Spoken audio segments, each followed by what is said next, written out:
Hello everyone, welcome to Puducherry Aspirant YouTube channel. So இந்த வீடியோவில் நம்ம பார்க்க போகிறது கொஷின் நம்பர் 3.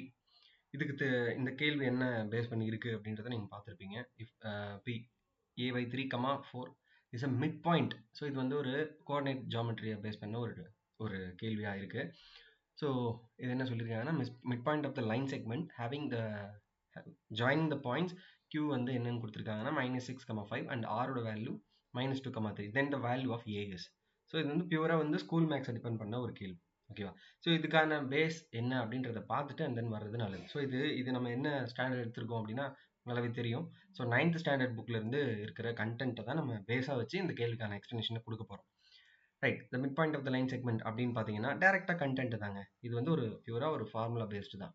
ஓகேவா? ஒரு லைன் செக்மெண்ட் இருக்குன்னா அதுக்கான மிட் பாயிண்ட் கண்டுபிடிக்கிறதுக்கான ஃபார்முலா இதுதான். x1 + x2/2 y1 + y2/2. x1 y1 அப்படின்றது என்னன்னா கோஆர்டினேட்ஸ். ஓகேவா? இப்போ ஒரு உதாரணத்துக்கு ஒரு பாயிண்ட் எப்படி மென்ஷன் பண்ணுவாங்கன்னா x, y அப்படின்ற ஃபார்மெட்ல தான் மென்ஷன் பண்ணுவாங்க. இப்போ ஜென்ரலா 2, 3 அப்படின்னு எழுதுறாங்கன்னா இது x, இது y அப்படின்றதா அர்த்தம். ஸோ இங்க ஒரு பாயிண்ட் கொடுத்துருக்காங்க, இங்க ஒரு பாயிண்ட் கொடுத்துட்டு இந்த லைன் செக்மெண்ட்டுக்கான மிட் பாயிண்ட் என்ன அப்படின்னு கேட்கும்போது அதுக்கான ஃபார்முலா. ஸோ இங்க ஒரு பாயிண்ட் சொல்லும்போது இது x1 y1 எடுக்கிறோம் அப்படின்னா இது x2 y2 எடுக்கணும். That's it. இந்த கான்செப்ட் தான் இந்த கேள்வி தேவைப்படுற விஷயம். x1 + x2/2 y1 + y2/2. ஓகேவா? ஸோ இதுதான் மிட் பாயிண்ட்டுக்கான ஃபார்முலாவாக அமைஞ்சிடும். இங்கே பாருங்க. ஸோ இதுதான் மெயினான விஷயம். பாக்ஸில் ஸ்கூல் புக்கில் அழகாக போட்டு கொடுத்துருக்காங்க. The midpoint of M of the line segment joining the points A, x1, y1 and B, x2, y2 is. So M mid point கண்டுபிடிக்கணும் அப்படின்னா x1 + x2/2, y1 + y2/2. இந்த ஃபார்முலாவை தான் நம்ம இங்கே சால்வ் பண்ண போகிறோங்க. ஸோ ஃபார்முலா மைண்டில் வச்சுக்கோங்க. இதுதான் P is the மிட் பாயிண்ட்னு சொல்லிட்டாங்க. இதுதான் மிட் பாயிண்ட். ஒரு லைன் செக்மெண்ட் இருக்குன்னா, உதாரணத்துக்கு லைன் செக்மெண்ட்ல இருக்குன்னா இதுக்கான மிட் பாயிண்ட்டை கொடுத்துட்டாங்க. என்னன்னா இதுதான் a/3, 4. இந்த பாயிண்ட் என்னன்னா q and r அப்படின்னு எடுத்துக்கிட்டீங்கன்னா இது pன்னு கன்சிடர் பண்ணீங்கன்னா இதுதான் -6,5. இது வந்து என்னன்னா -2,3.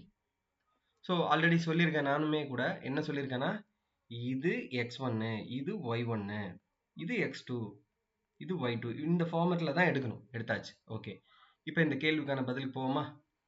ஸோ ஏவோட மதிப்பு கேட்குறாங்கன்னா அதுக்கு கரஸ்பாண்டிங்காக என்ன யோசிச்சா போதும் அப்படின்னு திங்க் பண்ணால் போதும். எக்ஸை பேஸ் பண்ணி தானே இருக்குது. இதுமே இது x, y தானே.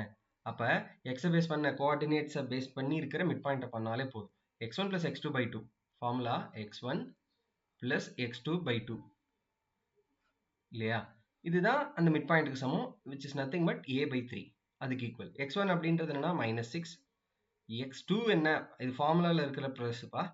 x2 என்னன்னா -2 divided by 2. இதுதான் a/3க்கு சமமா இருக்கு இல்லையா?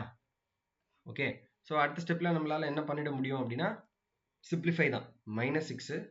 ஸோ இது பிளஸ் இன்ட்டு மைனஸ் தான். -2 divided by 2 is equal to a divided by 3. Simplify பண்ணீங்கன்னா -8/2 which is equal to a/3. இதை இதால கேன்சல் பண்ணா -4. ஸோ கிராஸ் மல்டிப்ளை பண்ணா ஏவோட மதிப்பு -12 அப்படின்னு கிடைக்குதுங்க. ஓகேவா? ஒரு சிம்பிளான கேள்வி. Option A is the right answer இதுக்கு. ஓகேவா? இதுதான் இந்த கேள்விக்கான விளக்கமாக இருக்குது. ஸோ ஒரு ஈஸியான கேள்வி, பர்டிகுலராக ஒரு கோஆர்டினேட் ஜாமெட்ரி பேஸ் பண்ண கான்செப்ட். இந்த கேள்விக்கு தேவையான விஷயம் அதுதான், ஃபார்முலா தான். ஓகேவா? இந்த மாதிரி ஒவ்வொரு கேள்விக்கான கான்செப்டையும் அதுக்கான டீட்டெயில்டு எக்ஸ்ப்ளனேஷன்ஸையும் தொடர்ந்து பார்த்துட்ருக்கோம். சப்போர்ட் பண்ணுங்கள். உங்கள் ஃப்ரெண்ட்ஸுக்கு எல்லாருக்குமே ஷேர் பண்ணுங்கள். பயனுள்ளதாக இருக்கும். நன்றி, வணக்கம்.